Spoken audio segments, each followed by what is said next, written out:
चलिए page number 48 आज करेंगे हम CCE continuous and comprehensive evaluation.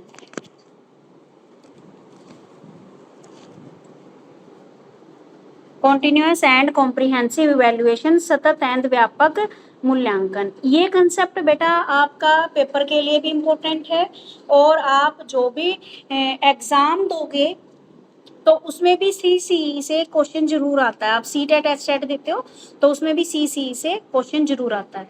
ठीक है, तो देखिए सतत और व्यापक मूल्यांकन क्या है, इसकी विशेषता और महत्व पर प्रकाश डालिए। आरती एक बार रीड आउट कर दे बेटे। Okay ma'am. सतत और व्यापक मूल्यांकन। सतत और व्यापक मूल्यांकन का आशय विद्यार्थियों के विद्यालय आधारित मूल्यांकन की उस प्रणाली से जिसमें विद्यार्थियों के विकास के सभी पहलुओं की ओर ध्यान दिया जाता है। ये निर्धारण की विकासात्मक प्रक्रिया है जो दोहरे उद्देश्यों पर बल देती है। एक तरफ वे व्यापक आधार वाली शिक्षण प्राप्ति का मूल्यांकन और निर्धारण है, वहीं दूसरी ओर ये आचरणात्मक परिणामों का मूल्यांकन और निर्धारण है। इस योजना में सतत शब्द का उद्देश्य इस बात पे बल देना है कि बच्चों की समृद्धि और विकास के अभिज्ञात पहलुओं का मूल्यांकन एक घटना होने की बजाय एक सतत प्रक्रिया है जो पूरे शैक्षणिक सत्र में जारी रहती है। इसका अर्थ है निर्धारण की नियमितता, यूनिट परीक्षण की आवृत्ति, शिक्षा प्राप्ति की कमियों का निदान, सुधारात्मक उपायों का उपयोग, पुनः परीक्षण और अध्यापकों और विद्यार्थियों के स्व मूल्यांकन के लिए उन्हें घटनाओं के प्रमाण का फीडबैक देना इस पूरी मूल्यांकन प्रक्रिया के अभिन्न अंग है। दूसरे शब्द व्यापक का अर्थ है कि योजना विद्यार्थियों की समृद्धि और विकास के शैक्षिक और सह शैक्षणिक दोनों क्षेत्रों को समाहित करने का प्रयास करती है। हालांकि दोनों क्षेत्रों के अंतर्गत सीखने के परिणामों की सूची को बिल्कुल अपने आप को लिखित शब्दों से विभिन्न रूपों से प्रकट करती है। अतः व्यापक शब्द का अभिप्राय विभिन्न प्रकार के साधनों और तकनीकों के उपयोग से है और शिक्षा प्राप्ति के क्षेत्रों में शिक्षार्थियों के विकास को आंकने के लक्ष्यों से, जैसे ज्ञान समझना, बोध, अनुप्रयोग, विश्लेषण और संश्लेषण। इसके आगे भी पढ़ दें। हाँ हाँ, ये पैराग्राफ और पढ़ दे। इस प्रकार ये योजना एक पाठ्यचर्या संबंधी पहलू है जिसमें परीक्षण के स्थान पर संपूर्ण शिक्षा प्राप्ति पर जोर दिए जाने का प्रयास किया गया है। इसका लक्ष्य अच्छे स्वास्थ्य, उपयुक्त कौशलों और वांछनीय गुणवत्ता वाले और इसके अलावा शैक्षणिक उत्कृष्टता वाले अच्छे नागरिकों का निर्माण करना है। आशा की जा रही है कि ये विद्यार्थियों को जीवन की चुनौतियों का सामना विश्वास और सफलतापूर्वक करने के लिए तैयार करेंगे। देखिए सतत और व्यापक मूल्यांकन यानी कि continuous CC continuous and comprehensive evaluation, ये क्या है? इवैल्यूएशन का एक ऐसा सिस्टम है जिसमें हम बच्चे की डेवलपमेंट के सभी एस्पेक्ट को इसके अंदर शामिल करते हैं। ठीक है, इसमें क्या है? कॉन्टिन्यूस, सतत। सतत का मतलब होता है लगातार, और व्यापक का मतलब यानी कि जो काफी दूर तक फैला हो। ठीक है, यानी कि लगातार एक बच्चे के सभी पहलुओं को देखना। एक तो होता है सिर्फ एक एकेडमिक्स को देखना, जैसे आपके फॉर्मेटिव और समेटिव एग्जाम थे, वो सिर्फ क्या देख रहे थे कि आपके जो पढ़ने में एकेडमिक्स में आप कैसे हो। और CC में क्या है? बच्चे के सारे एस्पेक्ट को इसमें शामिल किया जाता है। इसमें बच्चे की पढ़ाई को भी, बच्चे कैसा बिहेवियर कर रहा है, बच्चा खेलों में कैसा है, बच्चा को कैरिकुलम एक्टिविटीज में कैसा है, कहाँ पे पार्टिसिपेट कर रहा है, ये सारी चीजें CCE के अंदर आती हैं। ठीक है, जिसमें आप बच्चे के लगातार उसको देख रहे हो, उसके डेवलपमेंट को देख रहे हो। ठीक है, तो सतत और व्यापक मूल्यांकन का अर्थ ये है कि हम बच्चे के एक पहलू को ना देखकर बच्चे के ओवरऑल डेवलपमेंट की का इवैल्यूएशन करते हैं और ये बताते हैं कि हर एक एस्पेक्ट पे बच्चा बिल्कुल सही है या कैसा है। ठीक है, और फीडबैक देते हैं इस प्रकार इसको। और इसमें हम क्या है, कुछ लक्ष्य होते हैं हमारे CEC के द्वारा, बच्चे के ज्ञान के बारे में जानना, बच्चे की अंडरस्टैंडिंग के बारे में जानना, उसके बाद एप्लीकेशन, एनालिसिस और सिंथेसिस। ठीक है, इन 5 चीजों के द्वारा क्या किया जाता है, बच्चे का इवैल्यूएशन की टेक्निक इनको माना है, जिसमें बच्चे की क्या है, टेस्टिंग, परीक्षण और गैर परीक्षण दोनों प्रकार के बच्चे के ऊपर उपयोग किए जाते हैं। ठीक है, जिसमें ये इन 5 चीजों को लेकर इवैल्यूएट करते हैं, जिसमें परीक्षा के स्थान पर संपूर्ण शिक्षा प्राप्ति पर जोर दिया जाता है। यानी कि इसमें सिर्फ खाली बुकिश के ऊपर, बुकिश लैंग्वेज के ऊपर नहीं,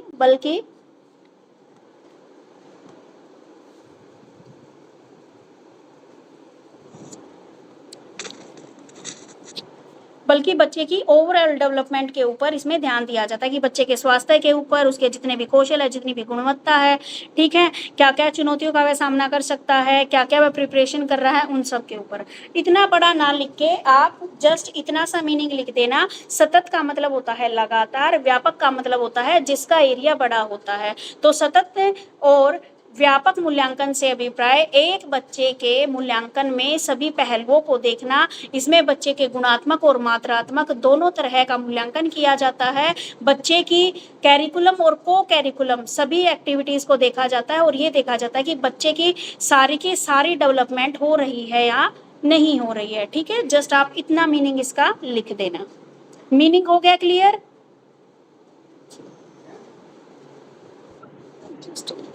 ये तुम्हें समझाने की जरूरत है या अगला करवा दूं?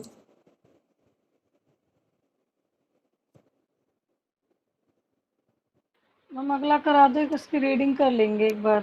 ठीक है, पता नहीं आवाज क्यों नहीं आ रही तेज। चलिए देखिए, हरियाणा सरकार द्वारा लागू सतत एवं व्यापक मूल्यांकन नीति संबंधी निर्देशों का परिचय दीजिए। यानी कि हरियाणा सरकार ने जो सीसी है उसको किस तरीके से लागू किया है। ठीक है, तो हरियाणा सरकार द्वारा प्रस्तावित सीसीई संबंधित निर्देश परिचय। हमारी जो शिक्षा व्यवस्था है उसमें मूल्यांकन शुरू से ही एक साथ जुड़े हुए, यानी कि जैसे टीचिंग है तो इवैल्यूएशन स्टार्टिंग से ही जुड़ा हुआ है। आप देखो, अगर हमारा प्राचीन इतिहास देखोगे, अगर बच्चों को गुरुकुल में भी पढ़ाया जाता था तो उनको पास तब माना जाता था जब उनको सारे श्लोक याद हो जाते थे और वो सुना देते थे अपने गुरुजी को, तब उनका इवैल्यूएशन किया जाता था और उनको आगे उनको विद्वान माना जाता था। ऐसे ही फिर क्या है, धीरे धीरे फिर पेपर पेन से होने लगा पेपर, तो उसमें भी क्या है, बच्चा जब पास कर जाता तब नेक्स्ट क्लास में उसको प्रमोट किया जाता था। तो स्टार्टिंग से ही हमारी परंपरागत दृष्टिकोण से देखें तो भी क्या है, हमारा इवैल्यूएशन चलता आ रहा है। ठीक है, लेकिन हो सकता है उस टाइम पे ये क्या है, सीमित मात्रा में था और अब इसका एरिया क्या हो गया है, ब्रॉड हो गया है। उसके बाद राष्ट्रीय पाठ्यचर्या 2005 के अकॉर्डिंग, नेशनल कैरिकुलम फ्रेमवर्क 2005 के अकॉर्डिंग इवैल्यूएशन का कार्यभार अब हमने विद्यालयों की तरफ भेज दिया है। इसमें ऐसी प्रविधियों की खोज करनी चाहिए जो इवैल्यूएशन को अधिक प्रमाणिक और विश्वसनीय बना सके। हर एक विद्यालय को एक लचीले और प्रमाणिक तौर से लागू करने योग्य सीसीई की योजनाएं तैयार करनी चाहिए और प्राथमिक रूप से निदान के लिए उपचार, यानी कि इसने बोला है कि जो एनसीएफ 2005 है उसके अकॉर्डिंग अब इवैल्यूएशन स्कूल वाले बंदों को करना होता है। ठीक है, स्कूल में चाहे वो एक्टिविटी करवा के बच्चे का देखे या चाहे किसी भी तरीके से। अब थोड़ा इसको फ्लेक्सिबल बना दिया है कि जैसे इसमें क्या है, हम टाइम के अकॉर्डिंग थोड़ा बहुत चेंज कर सकते हैं। और सीसी के द्वारा हम ऐसी योजनाएं बनाते हैं जिसमें हम क्या है, प्राइमरी से लेकर अपर क्लासेस तक इवैल्यूएशन भी कर सके, बच्चे को कहाँ प्रॉब्लम है उसका भी पता लगा सके, उपचार का भी ठीक है, डायग्नोस्टिक टेस्ट भी ले सकें। ठीक है, और उनको ज्ञान बढ़ाने के लिए जो भी चीजें हैं वो सारी चीजें हम इसमें ले सके। तो अब इन्होंने बताया है शिक्षा अधिकार अधिनियम में इवैल्यूएशन से संबंधित जो कुछ है। सेक्शन 29(2) के अकॉर्डिंग इवैल्यूएशन की विधि और कक्षा का पाठ्यक्रम निम्नलिखित बातों को ध्यान में रखेगा। ठीक है, सबसे पहले तो जो भी हमारा कैरिकुलम है वह संविधान के निहित मूल्यों के अनुरूप हो। बच्चे देखो हमें क्या क्या चीजें देखनी है, हरियाणा सरकार ने जो बताया सीसी में हमें क्या क्या देखना है। एक तो संविधान से निहित मूल्यों के अनुरूप हो। ठीक है, दूसरा बच्चों की ओवरऑल डेवलपमेंट को देखना, बच्चे का उसके ज्ञान क्षमता और उसके अनुसार निर्माण करना, बच्चे को भय मुक्त मानसिक पीड़ा मुक्त वातावरण देना और अपनी सोच को बिना किसी के डर के सबके सामने रखने में सक्षम बनाना। सतत एवं व्यापक मूल्यांकन जिससे छात्र को अपने ज्ञान और अपनी योग्यता के बारे में जानकारी मिलती है उसी तरह उसका उपयोग करता है। ठीक है, अंडर सेक्शन 31 किसी भी बच्चे को बिना प्रारंभिक शिक्षा पूर्ण किए कोई भी बोर्ड की परीक्षा देने की आवश्यकता नहीं है। आगे अंडर सेक्शन 30 और 2 अपनी प्रारंभिक शिक्षा को पूरा करने पर हर बच्चे को निर्धारित सर्टिफिकेट मिलेगा। उपरोक्त कार्यों को करने के लिए हरियाणा सरकार ने सीसीई को कार्यान्वित किया और इसका मुख्य उद्देश्य है, देखो भाई ये तो क्या बताया गया है कि सीसीई के अंदर हमें कंटिन्यूस कॉम्प्रिहेंसिव और कंटिन्यूस इवैल्यूएशन करने से पहले हमें क्या क्या काम करने पड़ेंगे। तो सबसे पहला काम तो क्या है, संविधान के अकॉर्डिंग जितनी भी वैल्यूज है उसके अकॉर्डिंग होना चाहिए। बच्चे की ओवरऑल डेवलपमेंट को इसमें हमने ध्यान में रखना है, बच्चे ने कितना ज्ञान प्राप्त किया है, कितनी उसके अंदर स्किल्स डेवलप हुई है, उनका भी देखना है। बच्चे को क्या है, एक भय मुक्त और मानसिक पीड़ा मुक्त वातावरण देना है, ठीक है, ताकि बच्चा डरे ना और बिना डरे अपनी बात को सामने ला सके, ठीक है। छात्र को अपने ज्ञान और योग्यता के बारे में जानकारी मिलती है, इसी तरह उसका उपयोग करता है। और बच्चे को बिना प्रारंभिक शिक्षा पूर्ण किए कोई भी बोर्ड परीक्षा देने की आवश्यकता नहीं है। और अपनी प्रारंभिक शिक्षा को पूरा करने के लिए हर बच्चे को क्या है, एक सर्टिफिकेट प्रोवाइड किया जाता है। तो ये संबंधित कुछ भाग है जो इवैल्यूएशन से रिलेटेड हैं। अब इसने बोला है सीसीई को कार्यान्वित इम्प्लीमेंट किया जाता है जिसका मुख्य उद्देश्य, यानी कि हरियाणा के अंदर सीसीई को लागू करने का मेन उद्देश्य क्या है, एक तो बच्चों का इवैल्यूएशन करना, अध्यापक द्वारा जो उन्हें पढ़ाया जा रहा है उस चीज का इवैल्यूएशन करना, उनके डेली रूटीन की जो एक्टिविटीज हैं उनके साथ उनके इवैल्यूएशन को जोड़ना, बच्चे के इंटरेस्टिंग और एक्टिविटी पर, यानी कि बच्चे का जो इवैल्यूएशन है वह इंटरेस्टिंग हो और एक्टिविटी बेस्ड हो, ताकि बच्चा भी क्या है आसानी से उसमें पार्टिसिपेट करे और मजे से क्वेश्चंस के जवाब भी दे। प्रत्येक विद्यार्थी को स्कूल में दाखिला होता है, उसे एक ही कक्षा में न रोकना और यह निश्चित करना कि उसकी प्रारंभिक शिक्षा पूरी हो, यानी कि बच्चे को लगातार फेल नहीं करना है, हमें बच्चे को आगे भी बढ़ाना है, ठीक है। बच्चे के मन में परीक्षा के डर को कम करना है, एनसीएफ 2005 के अकॉर्डिंग पाठ्यक्रम को के बोझ को कम करना है, ठीक है। आरटीई एक्ट 2009 के अनुसार प्रत्येक बच्चे का हमें रिकॉर्ड रखना है। इवैल्यूएशन प्रोसेस व पाठ्यक्रम में सही कोऑर्डिनेशन स्थापित करना है और छात्रों को उनके अचीवमेंट्स और उनकी योग्यता बनने के लिए प्रेरित करना है। तो ये इसका मुख्य उद्देश्य है। हरियाणा के अंदर सीसी लागू करने का मुख्य उद्देश्य क्या क्या बताया गया है कि अध्यापक ने बच्चे को क्या पढ़ाया है इसका इवैल्यूएशन करना, बच्चे के क्या है जो इवैल्यूएशन है वो एक्टिविटी बेस्ड होना चाहिए। विद्यार्थी जब भी स्कूल में दाखिला लेता है तो उसे एक ही क्लास में रोकना नहीं है, बार बार फेल नहीं करना, उसको आगे भी पदोन्नति उसकी करनी है। बच्चे के मन से परीक्षा के डर को निकालना है, समय पर बच्चे को क्या है डायग्नोस्ट या फिर क्या है रेमेडियल टीचिंग की उसकी प्रबंध करना है, जो हमारी शिक्षा है उसको बोझ नहीं मानना है, ठीक है। बच्चों का रिकॉर्ड पूरा रखना है, इवैल्यूएशन प्रोसेस व पाठ्यक्रम में सही कोऑर्डिनेशन स्थापित करना है और छात्रों को उनकी अचीवमेंट और योग्यता के लिए मोटिवेट हमें करना है, ठीक है। तो ये था हरियाणा में जब हम चालू करते हैं। तो अब इसने बोला है हरियाणा में ये स्कीम चालू हुई तो इसमें हमने किस किस चीज को देखा भाई, एक तो एकेडमिक एस्पेक्ट को इसके अंदर शामिल किया, दूसरा को करिकुलम एक्टिविटीज को शामिल किया और तीसरा पर्सनल और सोशल क्वालिटीज को इसके अंदर शामिल किया। यानी कि जब कॉन्टिन्यूस और कॉम्प्रिहेंसिव इवैल्यूएशन शुरू हुआ तो एक तो देखना हमें बच्चे की एकेडमिक्स की, बच्चा कितना पढ़ रहा है, कैसे पढ़ रहा है, ठीक है। और को करिकुलम एक्टिविटीज खेल वगैरह में भाग लेता है या नहीं लेता, सांस्कृतिक कार्यक्रम में भाग लेता नहीं लेता, पर्सनल और सोशल क्वालिटीज यानी कि दूसरों की हेल्प करने की भी उसके अंदर क्वालिटी है या नहीं है, क्लास में कैसा बिहेवियर है, ये पर्सनल और सोशल क्वालिटीज के अंदर आ जाता है।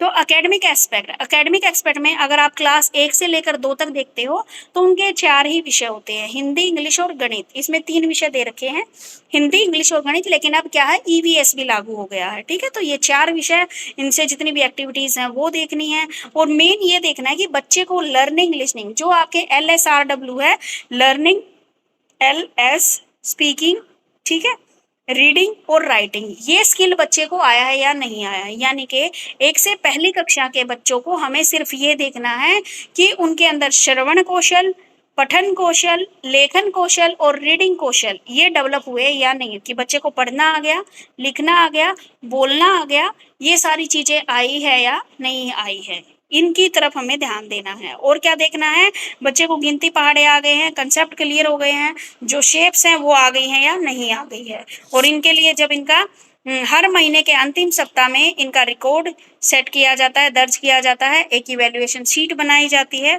उसके आधार पर सीसीई की रिपोर्ट लिखी जाती है।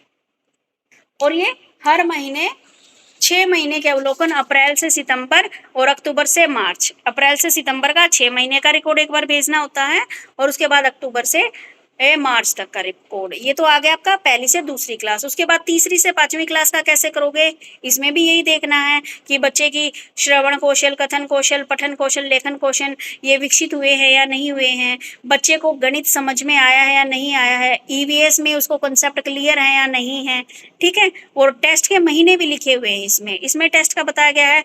जुलाई में सिलेबस है वो अप्रैल से मई तक होगा, जुलाई में एग्जाम होगा, जुलाई से अगस्त तक सिलेबस होएगा, सितंबर में एग्जाम होएगा, सितंबर से अक्टूबर तक फिर नवंबर में एग्जाम होएगा, नवंबर से दिसंबर सिलेबस होएगा, जनवरी में एग्जाम होएगा। तो इस तरह यानी कि उनके यूनिट टेस्ट यहाँ पर प्रोवाइड कर दिए, ठीक है। उसके बाद 6 से 8, 6 to 8 में क्या है, तो लैंग्वेज देखना, लैंग्वेज में हिंदी और इंग्लिश दोनों आ गई, गणित आ गया, साइंस आ गया, एसएसटी आ गया, ये सारे सब्जेक्ट हैं बच्चे के।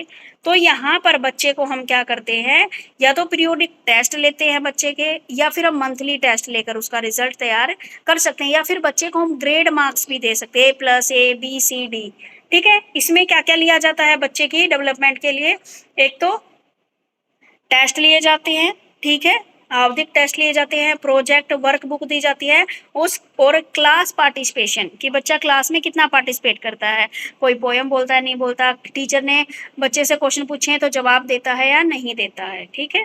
ये सारे किसके अंदर आ गए आपके 6 से 8 के अंदर, ये सारी चीजें देखनी होती हैं। प्रोजेक्ट वर्क भी होता है, इसमें क्या है, वैकल्पिक रूप से व्यक्तिगत और एक समूह प्रोजेक्ट दिया जाता है, या तो बच्चों को हम सेपरेट कोई प्रोजेक्ट दे सकते हैं, या 3-4 बच्चों को मिलाकर एक प्रोजेक्ट दे सकते हैं, ठीक है। प्रोजेक्ट से हमें ये पता लगता है कि बच्चा कितना जिम्मेदार, कितनी जिम्मेदारी से अपना काम पूरा करता है।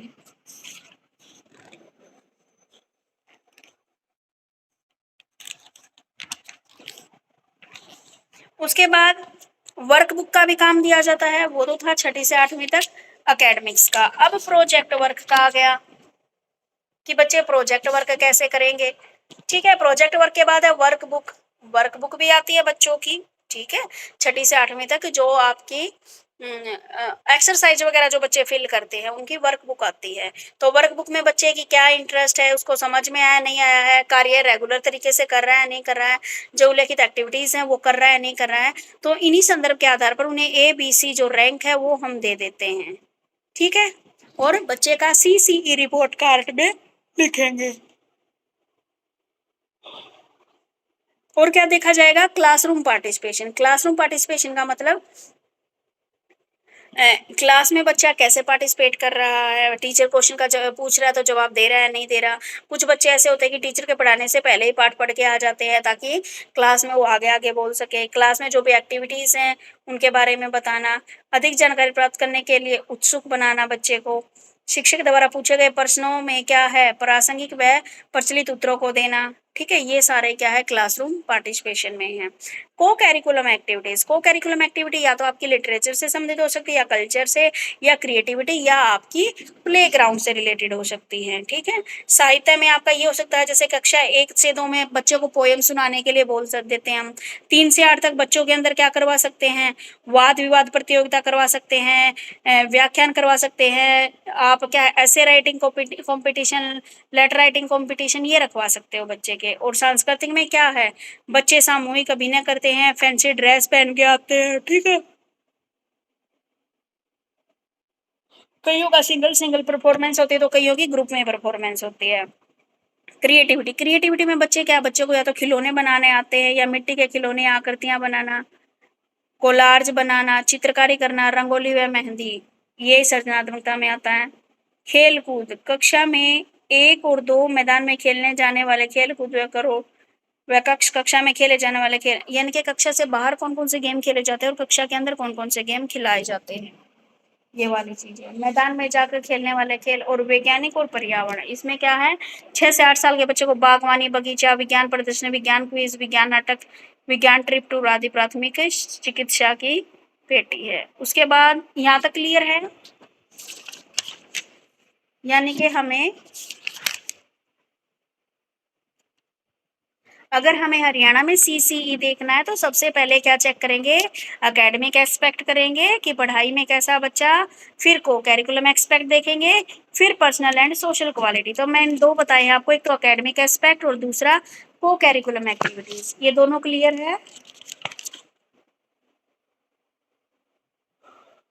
Yes ma'am.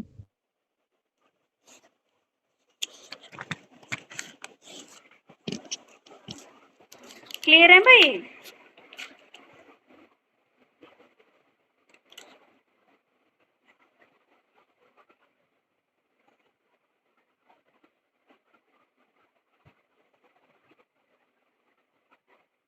राज और आरती, यस मैम क्लियर है। यस मैम क्लियर है। ठीक है। तो अब इसका कौन सा पॉइंट दिया गया है? आगे पॉइंट दिया गया है personal and social quality. Personal और सोशल क्वालिटीज में क्या है? एक बालक का व्यक्तित्व विकास उसके सीखने के काम में हुए व्यक्तिगत और सामाजिक विकास से सर्वाधिक प्रभावित होता है। अतः इन मूल्यों का आकलन छात्र के संपूर्ण विकास के आकलन करने के लिए महत्वपूर्ण है। अब इसमें क्या क्या है भाई एक्टिविटी? व्यक्तिगत और सामाजिक गुण में रूब्रिक्स आगे बनाए जाते हैं और साथ ही संकेतिक सूची भी दी जाती है। रूब्रिक्स फॉर मैथमेटिक्स कक्षा 6 से 8। पीरियोडिक टेस्ट, पीरियोडिक टेस्ट में हम क्या देख रहे हैं? समरण की बच्चे को याद है या नहीं है, पूरी तरह से याद है, कुछ कुछ याद है, आंशिक पाठ याद है या थोड़ा थोड़ा याद है। बोध, बोध क्या है भाई आपका? अंडरस्टैंडिंग, संबंधित अवधारणाओं को समझने का स्तर, अपेक्षित अपेक्षाओं का पूरा करना, संबंधित अवस्थाओं को समझने के स्तर पर लगभग अपेक्षाओं को पूरा करना, संबंधित अवस्थाओं की।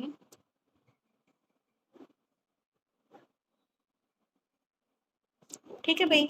पीरियोडिक टेस्ट, सबसे पहले तो जो पर्सनल और सोशल क्वालिटीज है इसमें इन्होंने एक तो पीरियोडिक टेस्ट, एक वर्कबुक को देखिए लेके, तीसरा इनका प्रोजेक्ट वर्क और चौथा क्लासरूम पार्टिसिपेशन।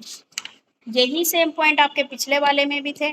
ठीक है, सेकंड वाले में जिसमें आपके को करिकुलम एक्टिविटीज वगैरह थी, को करिकुलम नहीं, सबसे फर्स्ट वाला एकेडमिक्स में। ठीक है, और पर्सनल एंड सोशल में भी यही है सेम कि व्यक्तिगत व सामाजिक विकास में सर्वाधिक प्रभावित होता है। इसलिए बच्चे का असेसमेंट करना, उसकी ओवरऑल डेवलपमेंट देखने के लिए बच्चे का इवैल्यूएशन जरूरी है। तो सबसे पहले एक्टिविटी दी है इसने, व्यक्ति और सामाजिक गुण में रूब्रिक्स आगे बनाए गए हैं कि व्यक्ति और सोशल और पर्सनल क्वालिटीज के ऊपर बताना है आपको, जिसमें पीरियोडिक टेस्ट लिया है कि बच्चे को कितना याद है, क्वेश्चन याद है, कुछ कईयों को तो बिल्कुल अच्छे से याद है, कईयों को कुछ कच्चे कच्चे याद है, कुछ बोलते जी थोड़ा थोड़ा याद है। ठीक है, अंडरस्टैंडिंग में देखा जाता है संबंधित अवधारणाओं को समझने का स्तर अपेक्षाओं का पूरा करता है, संबंधित अवधारणाओं को समझने का स्तर लगभग अपेक्षाओं को पूरा करता है, संबंधित धारणाओं को समझाने का स्तर औसत है और संबंधित अवधारणाओं को समझाने के बदले स्तर पर बल देने की आवश्यकता है। यानी कि ये दे दिया, अलग अलग 4 पीरियोडिक टेबल बनाई है इसमें, जिसमें 4 बच्चों ने अलग अलग तरह के जवाब दिए हैं कि उनको समझ आया नहीं आया है, उपयोग किया है नहीं किया है, समस्या समाधान हुआ है या नहीं हुआ है। ऐसे ही वर्कबुक में ये दे दिए, कौशल में स्किल्स में बच्चा स्पाई से काम करता है, कोई बहुत सुंदर लिखता है, कोई ठीक ठाक काम करता है। इंटरेस्ट, किसी बच्चे का इंटरेस्ट हो सकता है, किसी का नहीं हो सकता। नियमितता, हर कार्य को करने में नियमितता और निरंतरता है, कार्य करने में अधिकतर नियमितता है, यदा कदा। इसको पढ़ लेना बेटा वर्कबुक। ठीक है, और ये यहाँ से करने की बजाय ना जो पहले में किया था ना वही लिख देना, वर्कबुक का भी, प्रोजेक्ट वर्क का भी और क्लासरूम पार्टिसिपेशन का भी। ठीक है,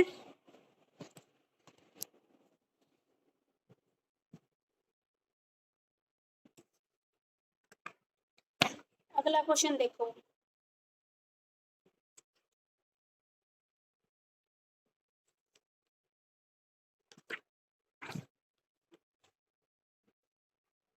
अगला क्वेश्चन आपका, डायग्नोस्टिक टेस्ट क्या है और डायग्नोस्टिक टेस्ट की आवश्यकता व उद्देश्य बताइए। डायग्नोस्टिक, निदानात्मक परीक्षण क्यों किया जाता है? जब आप इवैल्यूएशन करते हो ना, जैसे डॉक्टर आपका इवैल्यूएशन करता है, इवैल्यूएट करके आपको दवाई देता है ताकि आपकी बीमारी दूर हो जाए, तो ऐसे ही टीचर क्या है, डायग्नोस्टिक टेस्ट लेता है जिससे पता लग सके कि कितने बच्चों को समझ में आया है, कितने बच्चों को समझ में नहीं आया है। क्योंकि जब टीचर को पता होगा कि आपके अंदर क्या कमी है, क्या चीज समझ में नहीं आई है, उसी चीज को वह समझेगा, उसी का डायग्नोस करेगा। ठीक है, तो ऐसा टेस्ट जिसका निर्माण लर्निंग में विशेष रूप से स्कूल सब्जेक्ट में एक व्यक्ति की कठिनाइयों को जानने के लिए किया जाता है, तो उसको हम डायग्नोस्टिक टेस्ट बोलते हैं। अब देखो इसकी आवश्यकता और उद्देश्य क्या है। आवश्यकता क्या है भाई? विद्यार्थियों की कमजोरियों व कठिनाइयों की पहचान करना, उनकी क्या क्या शक्तियां हैं उनकी पहचान करना, इवैल्यूएशन के अंतर्गत जिन जिन समस्याओं का उपचार संभव नहीं है उनके कारणों की जानकारी देना, उन क्षेत्रों की पहचान करना जिसमें अतिरिक्त अनुदेशन व शिक्षण विधियों में सुधार की आवश्यकता है, उन विद्यार्थियों की कठिनाइयों व प्राप्तियों को जानना जिसकी उपलब्धि एक निश्चित स्तर तक नहीं होती है, विद्यार्थियों के उपचारात्मक शिक्षण के लिए वर्गीकृत करना, फीडबैक प्रदान करना, पाठ्यक्रम में चेंज करना, लर्निंग जितनी भी प्रॉब्लम्स हैं उनका हल ढूंढना, ये काम होता है इसके उद्देश्य, यानी कि डायग्नोस्टिक टेस्ट के ये उद्देश्य हैं आपके।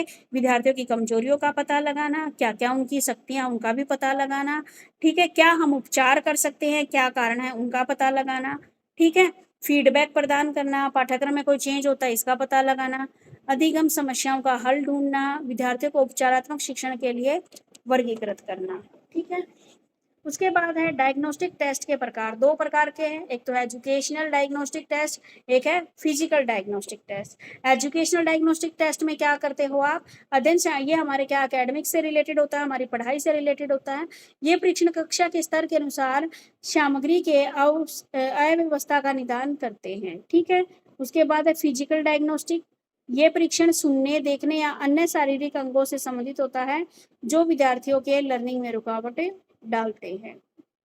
समझ में आया भाई यहाँ तक? Yes ma'am. आगे बेटा आरती समझ में, और राज? Yes ma'am. पता नहीं आवाज क्यों नहीं आ रही मेरे फोन में, तुम लोगों को मेरी आवाज क्लियर सुनाई दे रही है? यस मैम, आपकी आवाज क्लियर आ रही है। ठीक है, तुम्हारी तो बिल्कुल ऐसे आ रही है, पता नहीं तुम कितनी दूर से देख रहे हो। अब देखो डायग्नोस्टिक टेस्ट की क्या क्या विशेषताएं हैं, क्या इसके कार्य हैं, उसके बाद तुम्हारा लगभग ये चैप्टर एंडिंग के पॉइंट पे आ रखा है। देखो भाई डायग्नोस्टिक टेस्ट की विशेषताएं, एक तो क्या है, ये गुणात्मक होता है, इसे विद्यार्थी के गुणों का पता लगता है कि किस प्रकार के कंसेप्ट बच्चे को आते हैं और कौन से कंसेप्ट में बच्चे को कठिनाई है। उसके बाद इसकी और क्या विशेषता है, बच्चे की कमजोरियों का पता लगाना, इसका मेन उद्देश्य क्या है, बच्चे की कमजोरी को पता लगाना, ठीक है। दूसरा है प्रभावी औजार, यह टीचर के लिए एक प्रभावी औजार का काम करता है क्योंकि इसमें वह बच्चों के लिए योजना बनाने और व्यवस्था करने में सहायता मिलती है। पदों की क्रमबद्धता, यह अधिगम के सकारात्मक हस्तांतरण के लिए पदों के लर्निंग क्रम में व्यवस्थित करता है। वस्तुनिष्ठ पद, डायग्नोस्टिक टेस्ट में केवल ऑब्जेक्टिव टेस्ट पदों का प्रयोग किया जाता है, इसमें डिस्क्रिप्टिव प्रश्नों का प्रयोग नहीं किया जाता क्योंकि इसमें विद्यार्थी की समस्याओं का निदान संभव हो जाता है। सभी अधिगम बिंदुओं पर बल, सही उत्तर के लिए कोई अंक नहीं, सही उत्तर के लिए कोई अंक नहीं, पदों का विश्लेषण, अंकन में कठिनाई, उपचारात्मक शिक्षण का आधार, ये बताइए भाई। देखो भाई शुरू से अब एक्सप्लेन करती हूँ। विशेषताओं में सबसे पहले तो गुणात्मक बताया गया कि बच्चे के अंदर कैसे गुण हैं उनका पता लगाता है, कमजोरियों का पता लगाता है, टीचर के लिए टूल की तरह काम करता है।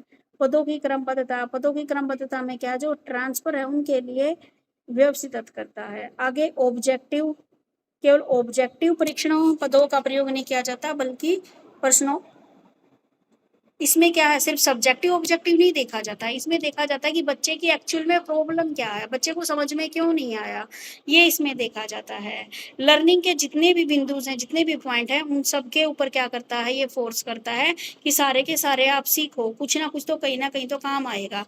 तो सही उत्तर के लिए कोई, इसमें क्या डायग्नोस्टिक टेस्ट में सही उत्तर के लिए कोई नंबर नहीं दिए जाते परंतु गलत उत्तर को ध्यान में रखा जाता है जिसके आधार पर विशेष सामग्री को क्रम से गलत उत्तर, सही उत्तर के लिए कोई अंक नहीं। देखो इसमें क्या बताया गया है कि जो डायग्नोस्टिक टेस्ट है उसमें सही उत्तर का कोई अंक नहीं है, इसका तो मेन ऑब्जेक्टिव है क्या, बच्चे की गलतियों का पता लगाना, ठीक है। तो जहां पर बच्चे से मिस्टेक हुई है वहीं पर कारणों को जानना और उसको सोल्व आउट करना है। उसके बाद है जितने भी पद हैं उनका एनालिसिस करना, निदानात्मक परीक्षण में दो पदों का विश्लेषण करके किसी विषय वस्तु पर विद्यार्थियों के गलत उत्तरों के आधार पर किया जाता है और उसी आधार पर इसकी कठिनाइयों का निदान किया जाता है। उसके बाद अंकन में कठिनाई, उपचारात्मक शिक्षण अथवा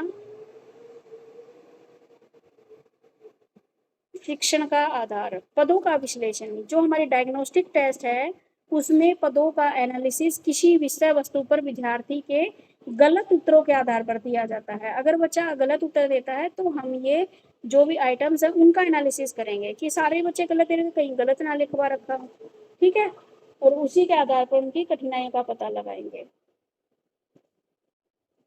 उसके बाद है अंकन में कठिनाई।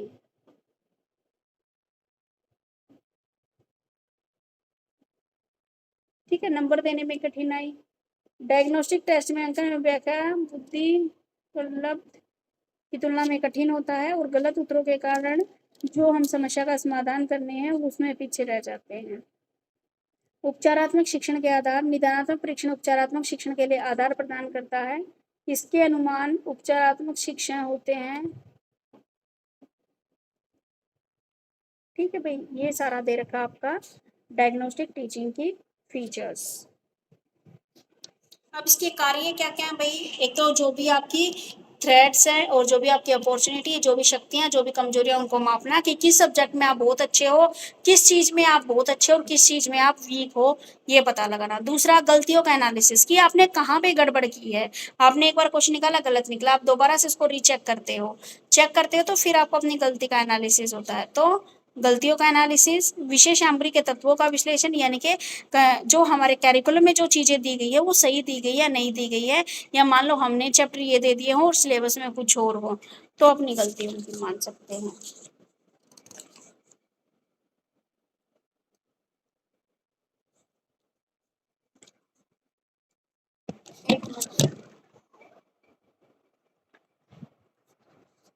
ठीक है, एक तो डायग्नोस्टिक टेस्ट में धन की बचत होती है। धन की बचत कैसे होती है? टीचर साथ साथ डायग्नोस्ट फीडबैक ले लेता है, बच्चे को समझ में नहीं आता तो फिर से बच्चे को समझाता है। ठीक है, कोई अलग से टीचर हायर नहीं कराया जाता, वही टीचर उसको समझाता है। 5 में कारणों को जानने की आवश्यक सहायक कि किस कारण से बच्चे को समझ में नहीं आया, उस कारण को जानने में सहायक होता है। प्रारक प्रारूप का चयन में प्रशिक्षण पदों का विकास। उसके बाद है कारणों को जानने में सहायता करता है। छठा है जो भी आपका शेड्यूल है उसको चयन करना और टेस्टिंग पदों को डेवलप करना। ठीक है, ये करता है। परीक्षण पदों का एकीकरण, परीक्षण की आवश्यकता। अध्यापक सबसे पहले विद्यार्थियों के विश्वास को जीतता है और उन्हें परिणाम के बारे में किसी भी प्रकार के दबाव से स्वतंत्र रहने के लिए कहता है। अध्यापक को यह निश्चित कर लेता है कि उसके विद्यार्थी, ठीक है, परीक्षण का यानी कि जो टेस्ट लेना है उसको किस ढंग से लेना है, जो भी नंबर देने हैं, एनालिसिस करना है, आपकी ये व्याख्या करनी है। ठीक है, तो उनको किस तरीके से करना है, ये वाला हमारा किस में आता है?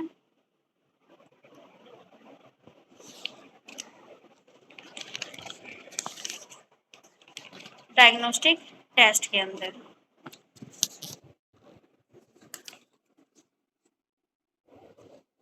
अब ना एक तो तुम ये पढ़ोगे उपचारात्मक शिक्षण क्या होता है, और दूसरा इसका डिफरेंस उपचारात्मक शिक्षण में और अचीवमेंट टेस्ट में, डायग्नोस्टिक टेस्ट में और अचीवमेंट टेस्ट में। आगे डिफरेंस, 2 क्वेश्चन छोड़े हैं मैंने अभी, कल इस चैप्टर को कंप्लीट करवाएंगे। ठीक है, ठीक है मैम। तो इनको ना 2 क्वेश्चन जो छोड़े इनको पढ़ लेना बेटे, या नहीं तो कंप्लीट करा दूं, कंप्लीट ही करा दूं,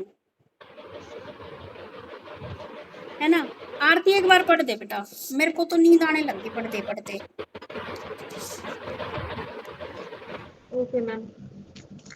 उपचारात्मक शिक्षण क्या है, इसके सोपानों का परिचय दीजिए। उपचारात्मक शिक्षण उपचारात्मक शिक्षण वास्तव में बहुत प्राचीन है, क्योंकि पुरातन समय से ही अच्छे अध्यापक विद्यार्थियों की अध्ययन संबंधी गलतियों व कमियों को ठीक करने का प्रयत्न कर रहे हैं और उन्हें सही मार्ग पर ले आते हैं।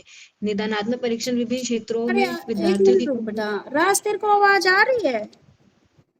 यस मैम, क्लियर आवाज आ रही है। मेरे को क्यों नहीं सुनाई दे रही फिर? तो नेटवर्क इसमें इशू भी हो आवाज का भी सकता है। होता है क्या? तो मैंने यहाँ नहीं, से भी नेटवर्क फुल इशू कर होता है रखी कई है। बार। चलो कोई नहीं, मैं रिकॉर्डिंग बंद कर देती हूँ, कम से कम आपको तो सुन। को पता लगाने में सहायता करते हैं तथा उपचारात्मक शिक्षण उन विद्यार्थियों को उपचारात्मक शिक्षा देने के लिए प्रयोग किया जाता है जिन्हें सामाजिक अध्ययन के कुछ क्षेत्रों में अधिगम क्रियाओं संबंधी कमजोरियों, कठिनाइयों तथा कमियों पे पार पाने के लिए ऐसी शिक्षा की आवश्यकता होती है। यदि निदान को महत्वपूर्ण बनाना है तो इसके पश्चात क्रिया का होना अनिवार्य है। परीक्षण के द्वारा जानी गई विद्यार्थी की कमियों की मांग उपचारात्मक अनुदेशन होता है। यदि एक परीक्षण के द्वारा अध्यापक की शिक्षण पद्धति में कुछ कमी का पता लगता है तो अध्यापक को अपनी शिक्षण विधि में सुधार करने का प्रयत्न करना चाहिए। परीक्षण परिणाम अनुदेशन में उन गलतियों या कमियों का पता बताते हैं जिन्हें अनुदेशन से हटाया जाना चाहिए और इसके साथ साथ उन विशेषताओं की जानकारी भी देते हैं जिन्हें अनुदेशन में सम्मिलित किया जाना चाहिए। इस प्रकार उपचारात्मक शिक्षण का कार्यक्षेत्र विद्यार्थियों की सामाजिक अध्ययन में कमजोरियों या कठिनाइयों को दूर करने तक ही सीमित नहीं है, अपितु इनके माध्यम से इस प्रकार की वांछित शिक्षण अधिगम परिस्थितियों, अधिगम संसाधनों एवं सुविधाओं तथा अवसरों को भी उपलब्ध कराने की जानकारी भी प्राप्त होती है, जिनसे विद्यार्थियों को अपनी अपनी क्षमताओं के अनुसार विकास में सहायता मिल सके। उपचारात्मक शिक्षण के सोपान सफल अध्यापकों के अनुभवों के आधार पर तथा अधिगम के सुदृढ़ मनोविज्ञान से संबंधित कार्यक्रम में निम्नलिखित सोपानों का प्रयोग किया जा सकता है। फर्स्ट है पढ़ाना, सेकंड है समीक्षा, थर्ड है कमजोरियों के लिए परीक्षण जब वे प्रदर्शित हो, फोर्थ है परीक्षण के द्वारा दर्शाई गई विशिष्ट कमजोरियों पर उपचारात्मक अभ्यास कार्य का अनुमान। उपचारात्मक शिक्षण में इस बात को ध्यान में रखना आवश्यक है कि उपचारात्मक उद्देश्यों के लिए प्रभावी ढंग से निर्मित की गई विषय सामग्री भी उतनी ही सुदृढ़ होनी चाहिए जैसे विषय सामग्री का प्रयोग प्रारंभिक अनुदेशन में किया गया था। वास्तव में प्रारंभिक शिक्षण उद्देश्य के लिए तथा उपचारात्मक शिक्षण उद्देश्य के लिए अच्छी सामग्री के बीच प्रमुख विभिन्नता ही इस बात का साक्ष्य है कि उन्हें कब प्रयोग किया जाए। उचित ढंग से निर्मित की गई उपचारात्मक शिक्षण सामग्री कौशलों पर जिनके अभ्यास की कोई आवश्यकता नहीं होती, समय व्यर्थ ना करके प्रत्यक्ष रूप से समस्या पर बल देती है और उनका समाधान ढूंढने का प्रयास करती है। देखो, डायग्नोस्टिक टीचिंग में आपने क्या किया था, पता लगाया था कि बच्चे की कमी कहाँ पे है, ठीक है। और आपकी अब कर रहे हो आप उपचारात्मक शिक्षण क्या होता है और इसके स्टेप को बताना हमें। रेमेडी क्या होता है, कोई चीज में आपको परेशानी होती है तो उसको दूर करने का आप उपचार करते हो। तो एजुकेशन में भी ऐसे ही है। डायग्नोस्ट में आपने क्या किया था, ये देखा था कि बच्चे को कहाँ पर कमी है, क्या समझ में नहीं आया। और उपचारात्मक शिक्षण में हम क्या करते हैं, उस कमी को दूर करने का प्रयास करते हैं कि बच्चे को जो चीज समझ में नहीं आई हम उसको दोबारा से पढ़ाए, उसको क्लियर करवाएं, ठीक है। इसके लिए इसने कुछ स्टेप दिए हैं, रेमेडियल टीचिंग के स्टेप दिए इसने। सबसे पहले हम टीच करते हैं, क्लास में मैं पढ़ाती हूँ, फिर रिव्यू लेती हूँ, पूछती हूँ भाई आप लोगों को समझ में आया या नहीं आया, ठीक है। बच्चे बोल देते हैं हाँ जी। फिर test of weakness where and the appear. अब जो बच्चे कमजोरियों के लिए, हमें ये पता लगाने के लिए कि बच्चों को एक्चुअल में आया या नहीं आया, मैं टेस्ट लेती हूँ, ठीक है। Follow with remedial drill. उसके बाद unit of the specific weakness, परीक्षण के दौरान दी गई विशिष्ट कमजोर उपचारात्मक अभ्यास कार्य का अनुभव। सबसे पहले टीच किया, फिर रिव्यू लिया, बच्चों को समझ आया, फिर मैंने टेस्ट लिया, टेस्ट में पता लगा किन किन बच्चों को समझ में नहीं आया, तो उन सब के लिए मैं उपचारात्मक शिक्षण करूंगी, दोबारा से उनको पढ़ाऊंगी। तो ये सारा इसने दे रखा है उपचारात्मक शिक्षण के अंदर। अगला क्वेश्चन आपका, डायग्नोस्टिक टेस्ट क्या होते हैं और अचीवमेंट टेस्ट क्या होते हैं, इनमें डिफरेंस आपको बताना है, ठीक है। तो डायग्नोस्टिक टेस्ट क्या है, ये है हमारे अचीवमेंट टेस्ट के पश्चात लिए जाते हैं। अचीवमेंट टेस्ट यानी कि बच्चे का पहले टेस्ट लिया जाता है कि बच्चे को अचीव हुआ है, बच्चे को समझ में आया है या नहीं आया है, ठीक है। पहले तो मुझे बताओ, उपचारात्मक शिक्षण वाला आ गया समझ में? Yes ma'am. ठीक है, अब इसमें डिफरेंस देखना है। पहले अचीवमेंट टेस्ट होंगे, उसके बाद डायग्नोस्टिक टेस्ट होंगे, ठीक है।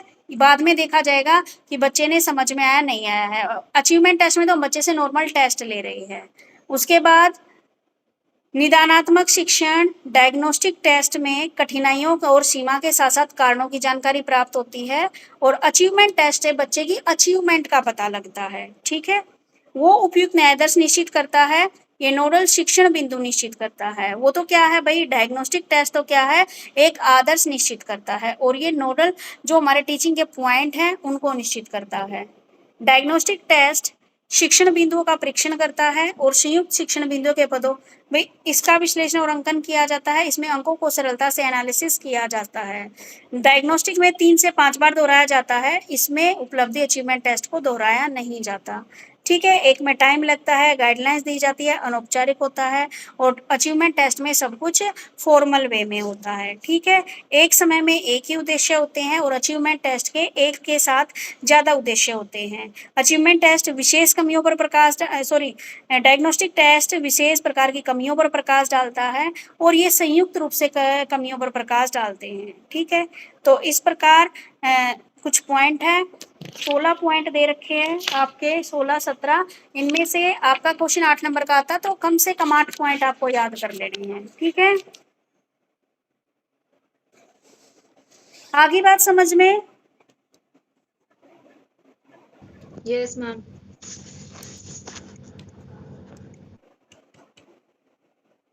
पता नहीं बेटा, मेरे को ना आवाज ही नहीं आ रही, तुम बोल रहे हो नहीं बोल रहे। आगे देखो, शॉर्ट क्वेश्चन आंसर में आ जाओ। कल 15 तक बताए थे। 16वां क्वेश्चन आपका अचीवमेंट टेस्ट किसे कहते हैं। 17वां है डायग्नोस्ट का कंसेप्ट क्या होता है।